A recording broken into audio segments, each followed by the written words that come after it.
What's going on, Postcard Marketing Pros? Today, I'm going to tell you absolutely everything you need to know about cold email. I'm going to make it quick. We got 17 slides. We're going to get through them super quick. Now, this is about a playbook. It's about an architecture that you can use to send cold emails that convert at 20 to 30%. I'm going to give you everything that you need. Let's dive in now. You just need to know three things. There's only three things you need to know about cold email. First, a trigger is super important. So some people might call this a persona. I think a trigger is much more powerful here. So the way you should think about this is how and when does your ideal customer become your ideal customer? That might be a growth headcount. It might be a certain amount of traffic that changes for their business. It might be a new technology that they've installed. When does someone become a perfect customer for your product? And pain, right? Who is in the absolute most amount of pain and how do you quantify that pain? That's the most important part. How can you say to someone not, you're gonna lose $12 if you don't have a conversation with me, you're gonna lose $120,000 this month without my product. That's what you want to do. Pain's super important. Trust. Trust is the last thing that you need to know. Why should I trust you? Now, if you go pitch Salesforce and you say, you should trust me because Bo's sandwiches down the street, trust me, Salesforce is going to say, get out of here. I'm not anything like Bo's sandwiches, right?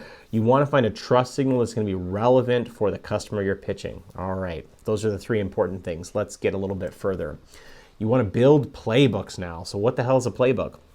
You want to identify a trigger.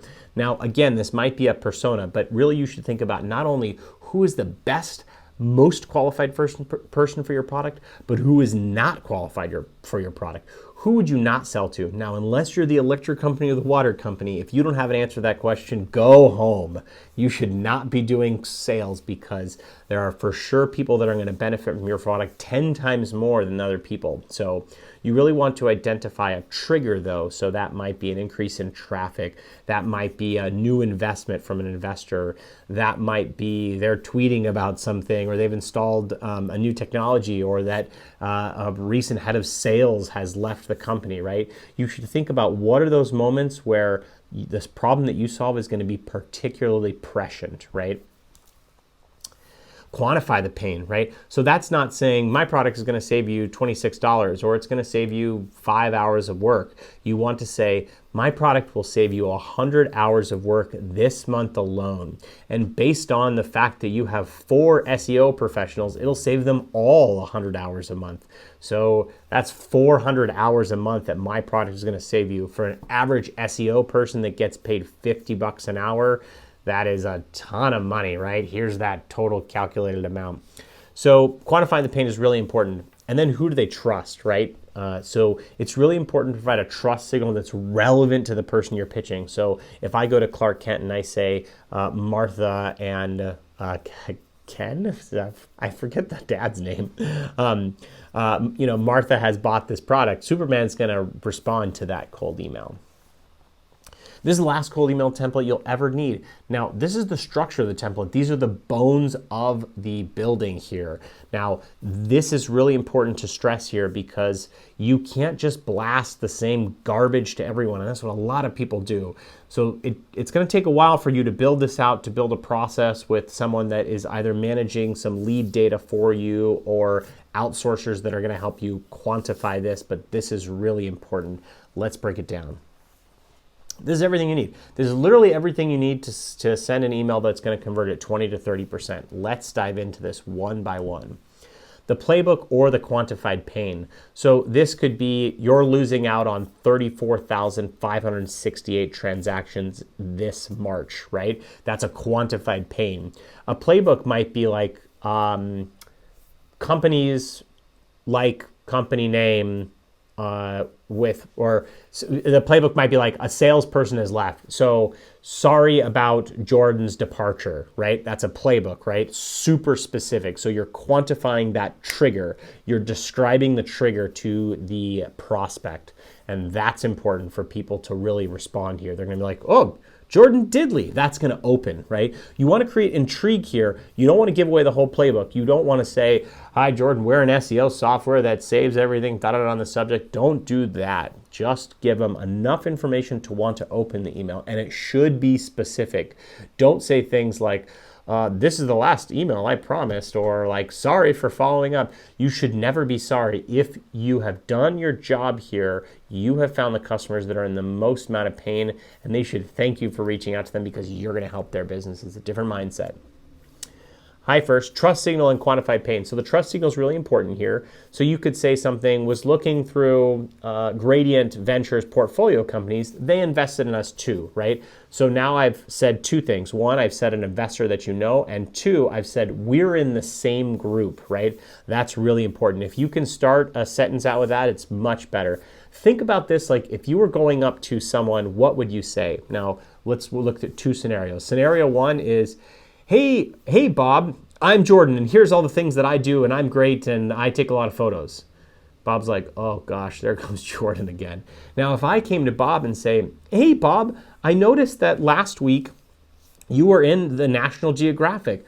What was it like taking a picture of the kombucha bird? Or whatever, right?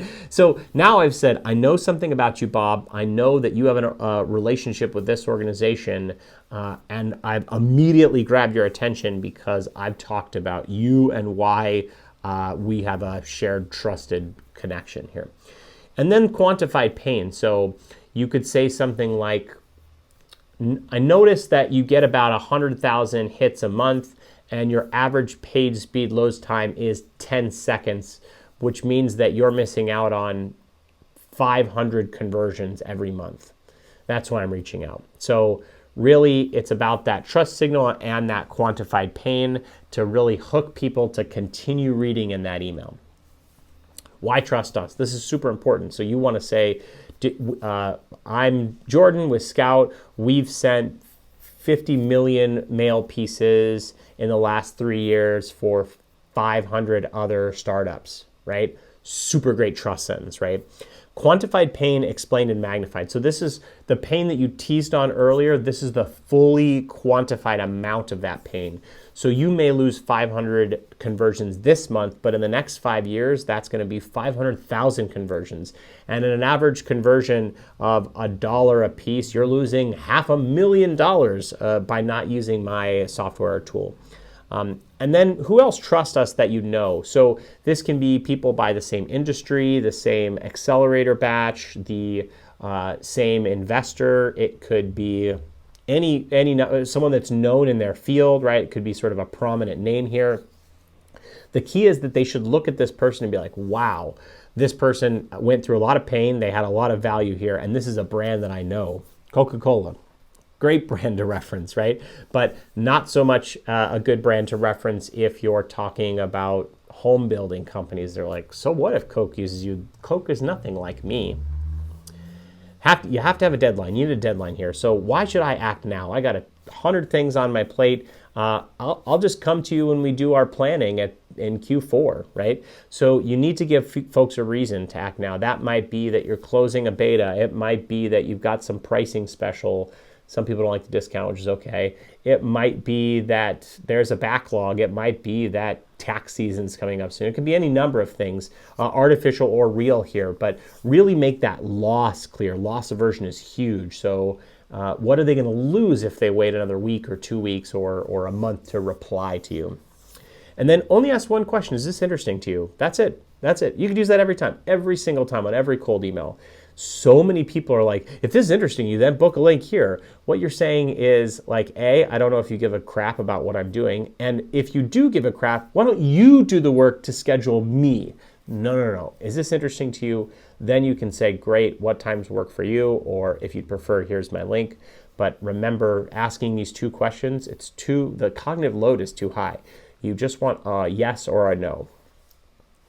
And then in my ideal world, there's this PS the SDR writes that is about sales development rep, if you don't know what that term means. And it's really relevant to the person. So, hey, Jordan, I was listening to your podcast. I was listening to you on the Ben Shapiro podcast, right? Like that would get me to reply. I'm like, wow, you took the time to listen to me. I sent a cold email to Seth Godin the other day. He replied instantly because all I said was, I absolutely love what you did. These are the specific things that I liked. I listened to the whole hour and a half, and It was very nice. Had a wonderful reply.